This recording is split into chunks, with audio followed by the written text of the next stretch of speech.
जो इसके पहले स्कंद से दूसरे अध्याय का 6वां श्लोक है।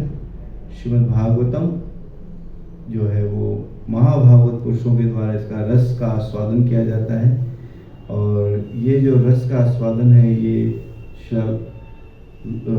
सुखदेव गोस्वामी और व्यासदेव जी और सुख गोस्वामी की कृपा से हमें भी प्राप्त हुआ है। तो हम इसको श्रवण करेंगे।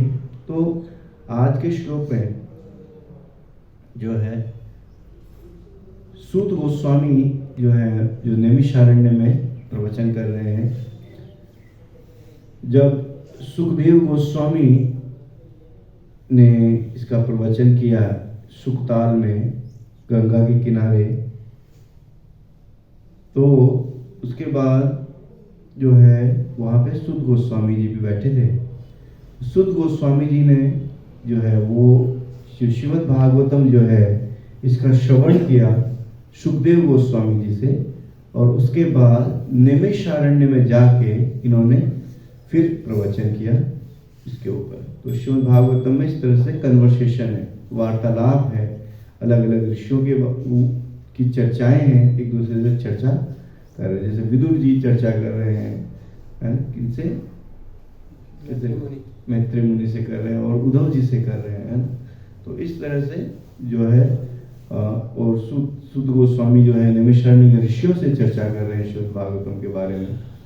सुखदेव गोस्वामी प्रवचन कर रहे हैं और हजारों ऋषि बैठे हुए, महान ऋषि बैठे हुए हैं। जैसे एक श्लोक आता है कि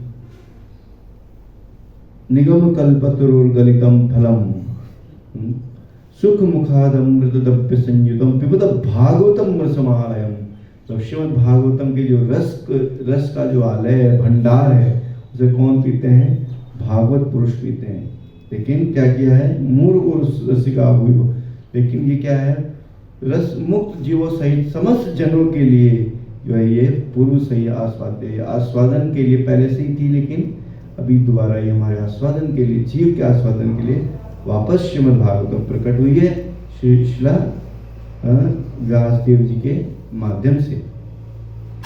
तो श्री सूत गोस्वामी जब नैमिषारण्य में इस तरह से जब प्रवचन कर रहे थे, बैठे ही थे, आए थे, तो 88,000 ऋषि वहां बैठे हुए थे। वो ऋषि जो मन और बुद्धि पे जिनका पूर्ण नियंत्रण है, जो काम वासनाओं में उनका रंच मात्र भी मन नहीं जाता, ऐसे ऋषि जिन्होंने जो है अपने इंद्रियों को जीत लिया है, भूख प्यास से रहित ऋषि मुनि है, वो वैसे 88,000 ऋषि जो है नैमिषारण्य के उस पावन धरती पे बैठे हुए हैं।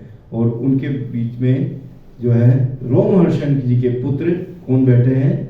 सूत गोस्वामी बैठे हैं, जो प्रवचन कर रहे हैं किसके ऊपर? श्रीमद् भागवतम पे। तो ऋषियों में, उन 88,000 ऋषियों में जो सर्वश्रेष्ठ या उनके जो नेता थे, इस तरह से कहते सर्वश्रेष्ठ मतलब कि हम कहें जो उनके लीडर थे, नेता थे, वो थे शौनक ऋषि। जो शौनक ऋषि क्या थे? उनके आधार पे प्रश्न पूछते थे सूत गोस्वामी से। तो मुनियों की जिज्ञासा हुई उन 88,000, तो उन्होंने 6 प्रश्न पूछे। कितने प्रश्न पूछे? 6 प्रश्न पूछे। तो ये श्रीमद् भागवतम 6 प्रश्नों के आसपास ही चलता है। तो हम उन 6 प्रश्नों के बारे में, पहला प्रश्न उन्होंने पूछा,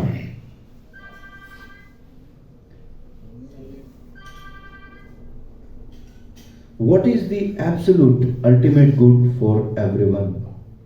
पहला प्रश्न था कि परम जो सच है, परम जो सुख है, तो सबसे अच्छी चीज क्या है सबके लिए करने के लिए, है ना? काफी सारी चीजें अच्छी लगती हैं हमें संसार में, लेकिन जो सबसे अच्छी चीज है वो क्या है? जैसे हम बाहर जाते हैं, कोई सब्जी खरीदता है ना, या कोई और सामान खरीदते हैं, तो हम सब्जी वाले से ऐसे थोड़ी पूछते हैं सबसे बेकार चीज दो हमें, नहीं, और सबसे बढ़िया सब्जी, ताजा एकदम फ्रेश हमें सब्जी दीजिए, है ना। तो फिर हम उसको खरीदते हैं, लेते हैं। हर व्यक्ति चाहता है कि उसको बेस्ट से बेस्ट चीज मिले, है कि नहीं? तो ऐसे ही जो शौनक ऋषि हैं वो 88,000 ऋषियों के आधार पर ये प्रश्न कर रहे हैं कि जो है वो सबसे बेस्ट, सबसे अच्छी चीज क्या है, सबसे अच्छा कार्य क्या है हम सब जीवों के लिए करने के लिए, है ना, सबसे अच्छा कार्य क्या है। तो उस प्रश्न के उत्तर में श्री सुत गोस्वामी ने इस श्लोक का उद्घाटन किया, इस श्लोक को उच्चारण किया। सवै पुंसाम परो धर्म, मतलब उन सभी पुंसाम मतलब मनुष्यों का, सभी मनुष्यों का, परो धर्म, यहाँ पे धर्म का मतलब बताया गया वृत्ति। वृत्ति मतलब कि जो है कार्य, इसको हम एक शब्द और दे सकते, कार्य, मतलब सभी जीवों का जो परम कार्य है वो क्या है, परम वृत्ति क्या है, परम स्वभाव क्या है। तो यहाँ पे सही पुंसाम परो धर्म, सभी मनुष्यों का जो परो मतलब जी हाईएस्ट, जो सबसे अच्छी चीज है वो क्या है, यतोर भक्ति अधोक्षजी, भगवान अधोक्षज की भक्ति करना। भगवान अधोक्षज कौन है? भगवान अधोक्षज वो है जो अधम अक्षर, मतलब जो हमारे इंद्रियों से परे, हमें समझ में नहीं आए, जो हमें समझ में आ नहीं सकते, हमारे इंद्रियों से हम उन्हें समझ नहीं सकते, यानी कि इंद्रिया मतलब भौतिक प्रवृत्ति से हम, प्रवास यहाँ पे कह रहे, भौतिक प्रवृत्ति से हम उन परम भगवान को समझ नहीं सकते। तो ऐसे श्री भगवान, यानी कि यहाँ पे प्रभुपाद जी ने जो अधोक्षज का वर्णन किया है वो किया है श्री भगवान। श्री भगवान मतलब श्री कृष्ण, यानी कि सभी मनुष्यों का जो परम धर्म है, परम कार्य है, वो है भगवान श्री कृष्ण की भक्ति करना। इसको तो साइड रख देंगे, धुआं आ रहा है। भगवान श्री कृष्ण की भक्ति करना, और वो भी कैसी भक्ति करना? अहेतुकी, अहेतुकी अप्रतिहता। अहेतुकी मतलब बिना किसी उद्देश्य के, इसमें कोई उद्देश्य का मतलब यहाँ पे प्रभुपाद जी कह रहे हैं कि कोई भौतिक उद्देश्य उसमें नहीं होना चाहिए कि भगवान से हमें ये मिल, हमें कुछ धन मिल जाए, या कुछ हमें जो है पैसे, कुछ जो है हमें अच्छी सुंदर स्त्री मिल जाए, या हमें कोई अच्छा मकान मिल जाए, या हमें जो है कुछ ऐश्वर्य, यश मिल जाए, हमारा यश बढ़ जाए, हमें अच्छा शरीर हो जाए। ऐसा कोई उसके अंदर भौतिक कामना नहीं है। वो ऐसी अहेतुकी भक्ति जो है वो हमारा धर्म है। और वो कैसा? अप्रतिहता, मतलब कि लगातार होनी चाहिए। ऐसा नहीं कि आज भक्ति करी, आज माला करी और कल नहीं करेंगे, फिर परसों करी तो नहीं करेंगे, एक दिन करी, 2 दिन करी, फिर नहीं करी, ऐसा नहीं, लगातार। इससे क्या होगा? ये आत्मा सुप्रसिद्धति, आत्मा पूर्ण रूप से हम क्या हो जाएंगे? आत्मा मतलब हम सब क्या हो जाएंगे? हम सब तुष्ट हो जाएंगे, संतुष्ट हो जाएंगे। कैसी भक्ति करने से? जो अहेतुकी है और अप्रतिहता है, भगवान के प्रति अहेतुकी अप्रतिहता भक्ति करने से। तो इस संदर्भ में प्रभुपाद जी ने एक बार, प्रभुपाद जी जब अमेरिका में प्रचार कर रहे थे तो अमेरिका में श्रील प्रभुपाद जी 1966 में जो है, 1965 में अमेरिका गए थे और 1966 में उन्होंने इस्कॉन की स्थापना करी। तो ऑस्ट्रेलिया में एक रिपोर्टर थे, उन रिपोर्टर ने श्रील प्रभुपाद जी से पूछा, पत्रकार ने, प्रभुपाद जी इस्कॉन की स्थापना प्रभुपाद जी ने करी, तो उनसे पूछा, स्वामी जी आप तो हिंदू हैं और हम सब यहाँ पे क्रिश्चियन हैं, और आप हिंदू धर्म का प्रचार करने आए हैं यहाँ पे? तो प्रभुपाद जी ने कहा, आप धर्म का अर्थ क्या समझते हैं? धर्म का अर्थ क्या है? तो कोई आंसर नहीं दे सका, उत्तर कोई नहीं दे पाया। तो प्रभुपाद जी बोले कि जो अंग्रेजों की जो शब्दकोश है या डिक्शनरी जिसको बोलते हैं, उसको अगर आप खोलोगे, डिक्शनरी को, शब्दकोश को खोलोगे और उसके अंदर धर्म का अर्थ अगर आप समझने का प्रयास करोगे, समझोगे, देखोगे, तो धर्म का अर्थ उसके अंदर लिखा होता है एक प्रकार का विश्वास, है कि नहीं? धर्म मतलब अ काइंड ऑफ फेथ। लेकिन प्रभुपाद जी कहते हैं कि जो फेथ है वह परिवर्तन हो सकता है। जैसे कोई हिंदू है, कई कल उसको कुछ और पसंद आ गया, अरे यार मुसलमान, चलो मुसलमान बन जाएगा। या मुसलमान है, उसको कुछ और पसंद आ गया, वो हिंदू बन जाएगा, या कोई क्रिश्चियन बन जाएगा, है ना। तो ये फेथ जो है, विश्वास जो है, परिवर्तन होता रहता है, लेकिन धर्म जो है वो कभी परिवर्तन नहीं होता। तो प्रभुपाद जी ने बताया धर्म का मतलब होता है जीव की वास्तविक स्थिति या प्रवृत्ति या वृत्ति, जीव की वृत्ति को धर्म कहते हैं। ये अंग्रेजी भाषा में इसको कहते हैं ऑक्यूपेशनल ड्यूटी या नेचुरल पोजीशन। जैसे आंख है हमारी, आंख का धर्म क्या है? देखना, और वो भी क्या देखना? अच्छी अच्छी सुंदर सुंदर चीजें देखना। कोई खराब चीज देखना चाहता है? नहीं देखना चाहता। अच्छी अच्छी कोई कुछ आश्चर्यजनक चीजें हों, कुछ सुंदर चीजें देखना, वो देखना चाहता है। आंख की प्रवृत्ति देखना। आंख का धर्म क्या हो गया? देखना। आंख से आप खा नहीं सकते, खा सकते हो? नहीं। तो आंख का धर्म खाना और बोलना नहीं, आंख का धर्म केवल देखना है, धर्म है ये उसका। जब मुंह है, मुंह का धर्म है बोलना या खाना। कान का धर्म है सुनना। यानी कि ये धर्म कभी परिवर्तन नहीं होता, है ना। तो जो ऑक्सफोर्ड डिक्शनरी, अंग्रेजों का जो शब्दकोश है, जो अनुवाद है उसके अंदर, वो क्या हो गया? गलत हो गया। मतलब वो अनुवाद गलत है। अंग्रेजों की जो किताबों में जो अनुवाद है धर्म का, वो क्या है? गलत है।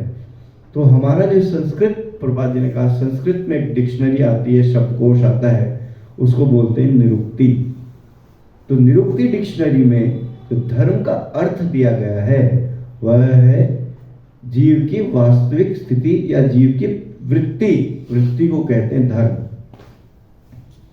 वहां पे प्रभुपाद जी उदाहरण देते हैं कि जिस प्रकार अग्नि है, अग्नि की वृत्ति क्या है? कौन बताएगा? अग्नि की वृत्ति क्या है?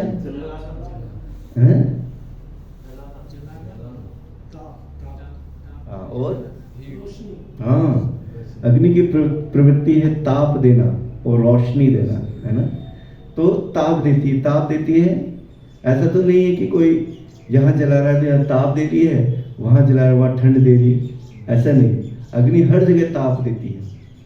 और ऐसा भी नहीं है कि यहाँ हमने अग्नि जलाई तो उजाला हो गया और उधर अग्नि जलाई तो अंधेरा हो गया, ऐसा नहीं है। हर जगह कहीं भी रहे वो, चाहे इंडिया में रहे, चाहे पाकिस्तान में रहे, चाहे अमेरिका में रहे, चाहे इंग्लैंड में रहे, हर जगह अग्नि क्या है? वह ताप और रोशनी ही देगी। उस ताप से हम खाना बनाते, प्रसाद भोग बनाते भगवान का, है ना। तो अग्नि का धर्म क्या है? ताप देना और रोशनी देना। उसी प्रकार हम जो जीव हैं, हमारा धर्म भी ऐसा ही होना चाहिए जो निश्चित हो, ये करना हमारा धर्म है ना। तो हम सब अब देखें, ध्यानपूर्वक आप देखेंगे, जीव किसी न किसी की क्या कर रहा है?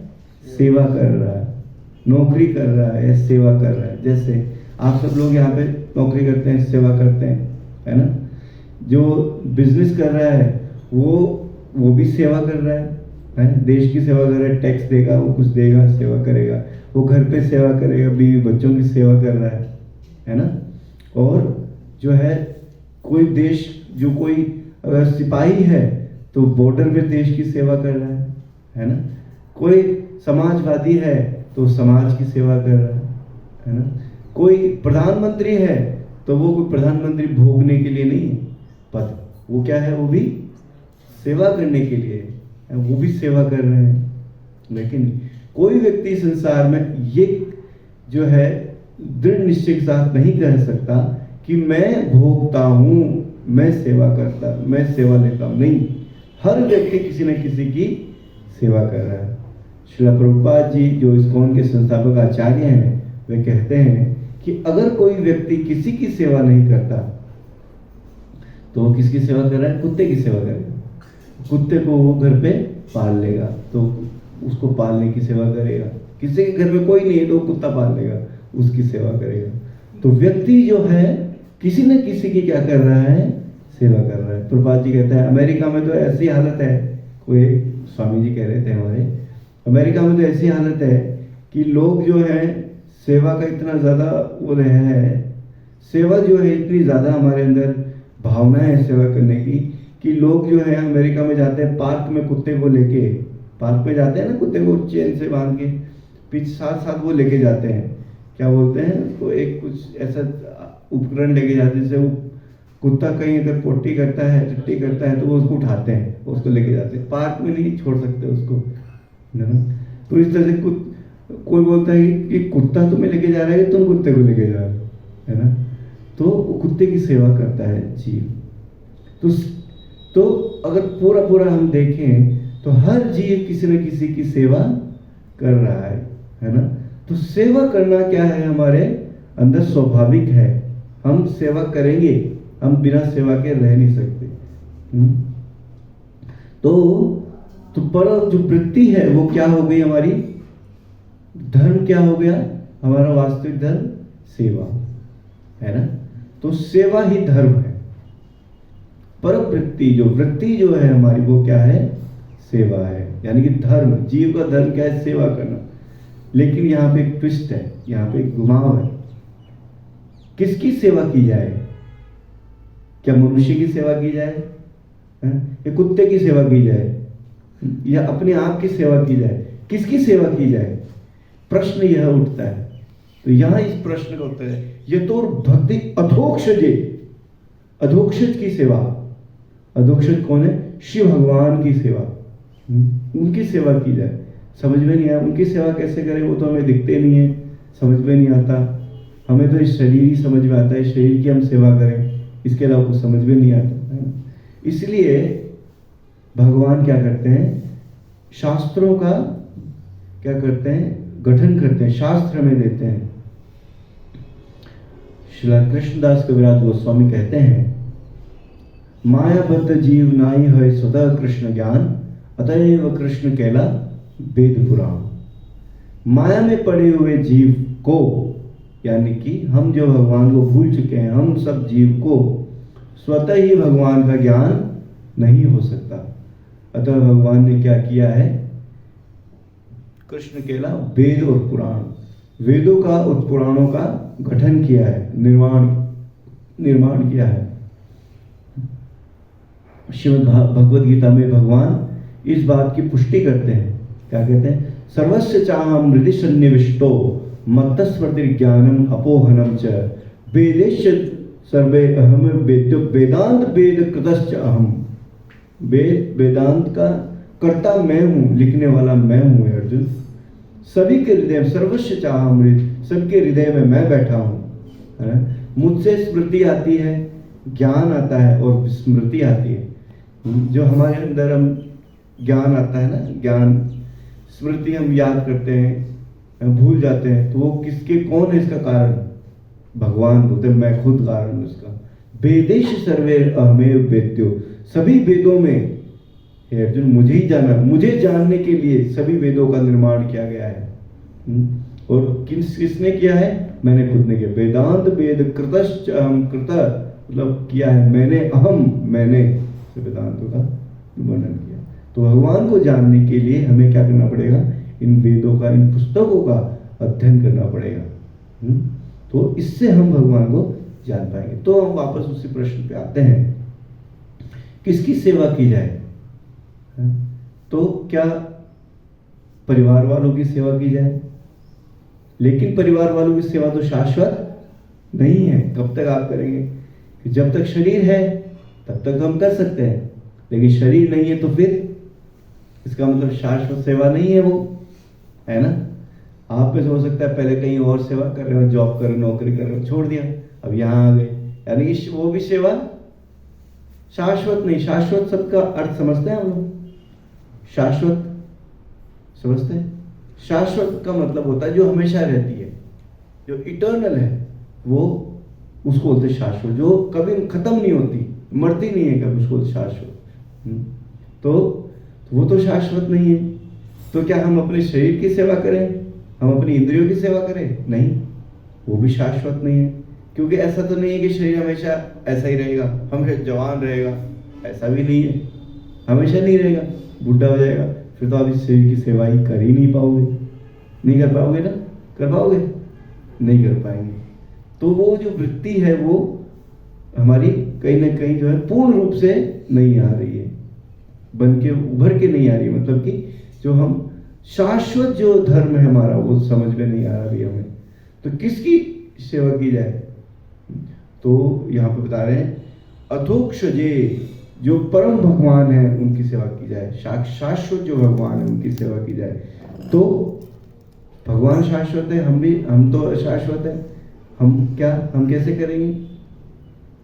तो यहाँ पे प्रभुपाद जी बता रहे हैं कि जीव जो है वह भी सनातन है। जीव का अस्तित्व जो है वो इसी बात पर निर्भर करता है कि वह अपने कार्य भगवान श्री कृष्ण साथ सनातन संबंध में समन्वित करे। सनातन संबंध में मतलब कि यहाँ पे बता रहे हैं कि जीव का और कृष्ण का, जीव मतलब कौन? हम सब जीव हैं। हम सब जीव का भगवान के साथ क्या है? सनातन संबंध है, सनातन संबंध है। इसका मतलब हम ये शरीर नहीं है, हमें शरीर है ही नहीं, हम क्या है? भगवान के अंश प्रत्यंश। यहाँ पे प्रभुपाद जी बोल रहे हैं भगवान श्री कृष्ण परिपूर्ण है और अन्य सभी उनके अंश प्रत्यंश हैं। मतलब कि एक ईश्वर है वो है श्री कृष्ण और उनके अंश प्रत्यंश, अंश मतलब अनेकों अंश है। नित्यो नित्यानाम चेतनस चेतनानाम, है ना, कि भगवान एक है लेकिन उनके अंश प्रत्यंश है। प्रत्यंश मतलब अनेक अंश है, अनेक जीव है, हम सब भगवान के अंश हैं, परम अंश हैं। तो जो हम, क्योंकि शाश्वत संबंध शाश्वत है, तो क्या है? हमारा भगवान भी शाश्वत है। इससे हम समझना भगवान शाश्वत है और हम भी शाश्वत है। जैसे प्रभुपाद जी समझाते हैं, देखिए ध्यान से समझिएगा। जैसे आप छोटे थे, बच्चे थे और फिर थोड़े बड़े हुए, फिर अब जवानी में प्रवेश किया, फिर बुढ़ापे में प्रवेश करेंगे। लेकिन आप देखिए ये जो शरीर बढ़ रहा है, शरीर बढ़ रहा है और फिर घटता है ना। लेकिन आप कौन हो? आप तो वही हो, आप तो परिवर्तन नहीं हुए। शरीर चेंज हो गया लेकिन आप वही हो। जैसे यहाँ पे जो है ये बिल्डिंग नहीं बन गई, चेंज हो गई, लेकिन आप तो वही हो काम करने वाले, है ना। तो उसी प्रकार हम भी शाश्वत हैं और परम भगवान भी शाश्वत है। हाँ देखिए ये फोटो दिखा रहे हैं, तो यहाँ पे ये फोटो में दिखाया जा रहा है। देखिए ये जीव, पहले हमारी अवस्था थी छोटे बच्चे की, है ना, फिर ये चेंज होती यहाँ आ गए। कोई यहाँ पे होगा, कोई ये इस रूप में होगा, कोई यहाँ इस स्थिति में होगा।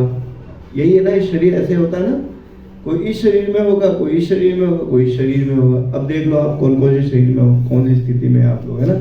लेकिन हम वही हैं, जीव वही है, बस हम वही हैं, शरीर चेंज हो रहा है ना। तो यहाँ पे बताया जा रहा है कि सनातन संबंध है भगवान के साथ, हमारा श्री कृष्ण के साथ सनातन संबंध है ना। तो क्योंकि जीव सनातन है, भगवान सनातन है, तो जो हमारी सेवा है भगवान के साथ वो भी सनातन है ना। लेकिन जो है कुछ ऐसा हमने किया है कि हम इस संसार में आ गए। जैसे प्रभुपाद जी एक और उदाहरण देते हैं। प्रभुपाद जी बताते हैं कि जैसे हम सब यहाँ रह रहे हैं, सब जीव हैं, हम यहाँ पे रह रहे हैं, हम बाहर रह रहे हैं, लेकिन यहाँ पे छोटी सी जेल है। जम्मू में जेल है, जेल रोड है ना। कौन कौन गया है जेल में? कोई नहीं गया, हाँ ना करे कोई जाए। तो जीव जो है जेल के अंदर भी है और जेल के बाहर भी है ना। लेकिन जेल के बाहर क्या है? थोड़ी आज़ादी है, आप लोग थोड़ा आनंद है, कुछ भी आप खा सकते हो दुकान से खरीद के, या कहीं घूमने पिकनिक मनाने जा सकते हो, नाच गाना कर सकते हो, कुछ अपना जो है पार्टी वगैरह कर सकते हो, कुछ कर सकते हो। लेकिन जेल में कर सकते हैं क्या? नहीं कर सकते, है ना। उसी प्रकार भगवान बताते हैं, भगवान अर्जुन ने जब भगवान से प्रश्न पूछा कि ये संसार क्या है और मैं कौन हूँ, मेरे वास्तविक कर्म क्या है, तो भगवान ने क्या बताया भगवद गीता में? अक्षरम ब्रह्म, मतलब ये हम सब क्या है, अक्षर है, अक्षर क्षर, मतलब ये हमारा कभी पतन नहीं होता, हम कभी मरते नहीं, या हम कभी समाप्त नहीं होते, हम हमेशा रहते हैं। अध्यात्म कर्म उच्यते, जो हमारा कर्म है वो आध्यात्मिक है? जो कार्य है, कर्म मतलब जो कार्य है हमारा वो दिव्य है ना। क्षरम ब्रह्म, जो ये जो भौतिक प्रकृति है ये क्या है, ये क्षर है, परिवर्तन होने वाली है। जैसे शरीर परिवर्तन होता है ना, पहले बच्चा होता है, फिर जवान होता है, फिर बूढ़ा हो जाता है, तो ये परिवर्तन हो जाता है शरीर, तो ये शरीर परिवर्तन होता है। लेकिन हम जो है वो परिवर्तन नहीं होती। ये कैसे पता लग रहा है हमें? ये शास्त्रों से पता लग रहा है, स्वतः पता नहीं लगेगा। जैसे उदाहरण देता हूँ, क्यों पता नहीं लगता? जैसे आप रात को सोते हो तो आंख बंद हो जाती है ना, आंख बंद हो जाती है, लेकिन सुबह उठते हो तो आंख खुल जाती है, टक खुल जाती है। तो बीच के जो 8 घंटे हैं वो कैसे खत्म हो गए आपको पता लगता है? किसको पता लगता है? हमें तो पता नहीं लगता। एक बार आप रजाई ओढ़ के गिर गए, सो गए, फिर सुबह आंख खुलती है तो पता लगता है अरे सुबह हो गई, पता नहीं लगता। क्योंकि वो जो नींद है उसके अंदर हम क्या हो जाते हैं, एब्जॉर्ब हो जाते हैं उसके अंदर क्या हो जाते हैं, रम जाते हैं, उस नींद के अंदर रम जाते हैं ना। जय श्री श्री राधा श्याम सुंदर जी की जय, श्री प्रभुपाद की जय। तो उस नींद के अंदर हम क्या रम जाते हैं, इतने रम जाते हैं कि रात से सुबह कब हो जाती है हमें पता नहीं लगता, पता ही नहीं लगता कब 8 घंटे चले गए।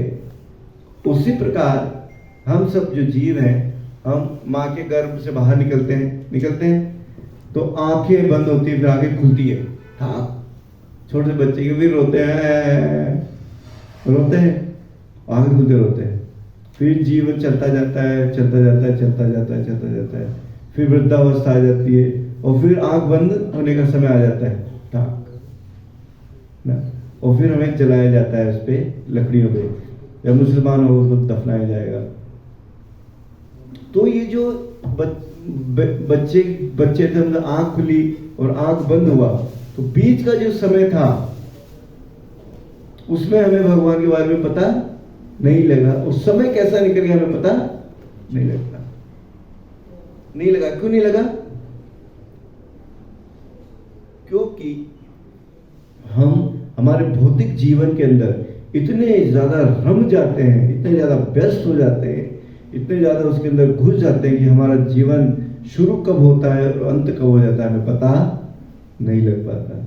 कब सफेद बाल आने लग जाते हैं हमें पता ही नहीं लग पाता है ना। बचपन में बड़े होते हैं, जवानी होती है, काले होते हैं, फिर धीरे धीरे सफेद होते हैं। फिर तो बच्चा जब आंख खोलता है तब से लेके बूढ़ा जब आंख बंद करता है, बस यही उसको पता होता है, आंख खोल दिया वो संसार में आ गया, आंख बंद हुई मैं जाने वाला हूँ, मर गया, ऐसा हो गया काम। बीच की जो अवस्था है उसमें उसको पता ही नहीं लगता भगवान के बारे में। क्यों नहीं पता लगता? क्योंकि वह उस भौतिक कार्य में इतना रम जाता है, उसको तो व्यस्त हो जाता है बहुत ज्यादा। तो जीवन की जो अवधि है, 80-70-80 साल की जो अवधि है, वो